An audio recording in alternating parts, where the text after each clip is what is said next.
So I think this is going to be a pretty short and sweet video. I just wanted to give an update on my Canon R8 since I've now had it for almost, is it 2 months? No, a month, I think. No, almost 2 months now. I got it mid-August. So, and then the 7200 I've only had for a few weeks, but I'm loving both. But like the biggest thing, and I know I've told you guys this, I do event photography at my church. I volunteer for that. So I do a lot of like doing stuff either during the services or getting the kids groups or the teen groups, whatever it is. And really having the 7200 has made a huge deal because I don't like getting in people's faces. I like just staying in the background, staying out of the way.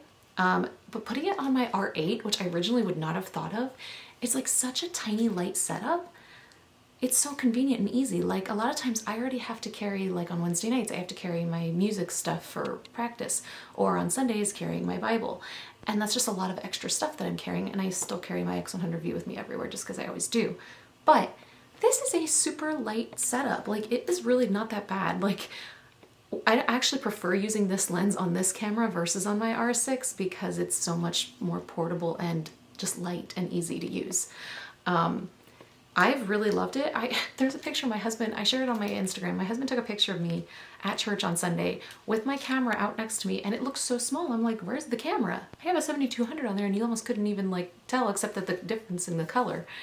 So I think it's great. I think obviously the main concerns that people would have for a camera like the R8 is the fact that it is one card slot, it's not two, and it is the smaller battery. But I bought extra batteries. When I use this as my backup camera, like for a wedding or something, I actually changed, because I was actually using it quite a lot at the wedding I was at. I had my R6, had either my 85 or this lens on it. So my R8 pretty much had my 35 on it the entire day, but I ended up using that a lot for different scenarios because they had a huge wedding party and things, and there were some cases where I was like, I need a wide shot really fast. I didn't want to have to switch lenses. It's the whole point of having my backup camera. And honestly, my 5D4 does not perform like either of these two cameras do. So what I actually found myself doing is I took a lot of photos before the ceremony, and then I actually just took the SD card out and put it in my SD card holder and put a new one in as the ceremony was starting. And I kind of just did that throughout the day. And that allowed me to feel more secure that not all of the photos are on one memory card and that's it. So that worked out well for me. I know a lot of people have opinions about that, but also I'm still using my other camera. I am switching the cards out. And on top of that, people used cameras with one card slot for a long time before two was a thing, and they worked fine for them. So all in all, I think this is a wonderful camera. The only downside to it being that it's just louder when it takes photos than my R6. My R6 is very quiet. I can barely tell it's taking a photo. This is louder. But that hasn't really been a big deal. If it was ever an issue where I'm like, man, I really need something super quiet, like honestly, my X100V is the quietest I have. I could put this on the electronic shutter, like completely. Right now it's on the first curtain electronic. That's the option. I could put it completely electronic, but if I'm indoors, you could end up with like flickering and things like that. So I don't do that. But it has been a great camera.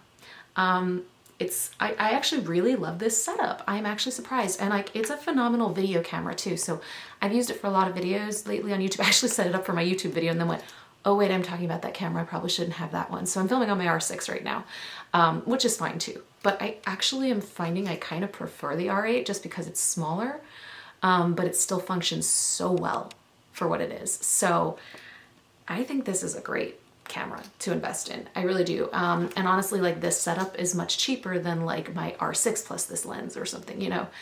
I have a lot of the cheaper RF glass right now too. I have my 85 is the one big thing I have, and then obviously this one. But other than that, I have the 16 is obviously a just lower end. I have the regular 50, the regular 35, and the regular f2 85. And they all work wonderful. Like the only downside being that none of those lenses are weather sealed, but like if I'm dealing with something where I'm worried about weather sealing, I'm just going to use the R6 with either this or the 85, and that's it. Or obviously sometimes I do pack things like a plastic bag with me that I could put over things if something happened. I also always take my clear umbrellas that I can use. I'm prepared.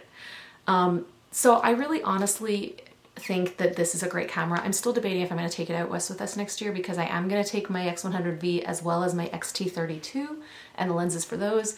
And I am really happy with those. If you guys look on my TikTok, I posted a video about all the photos I took last weekend at the pumpkin patch with my 2 Fuji cameras. And they're great. And so many people comment on how much they love my photography based off that video, like people I know from church and stuff. And I'm like, that's not even my professional camera. But it's been great. And then with that, I did make a video that I'm still finishing filming and editing where I also took my EM5, my Olympus, with me to compare it to the X-T32 because they're similar cameras. Spoiler alert, the Fuji worked out much better for me for a lot of reasons, but I'm still finishing that video, so I did take some photos with that too. But having those built-in film simulations is really convenient, especially for travel when you don't want to have to go, okay, well now let me offload everything to Lightroom and do all this. Like, I take everything in JPEG plus RAW, so if I needed to, I could, but I don't really need to. So the only thing I've considered is getting maybe a 23mm f1.4 lens for my Fuji, because that would allow me to have that 35mm view, but a more light sensitive lens. Because my X100V has that, but it's an f2, which is great. But that's just something I've thought about because, like, for travel, you kind of want more of the scene in. So we'll just have to see. I don't know if I'm going to take my Canons with me. But if I did, it would be the R8 and one of my smaller lenses, not this thing.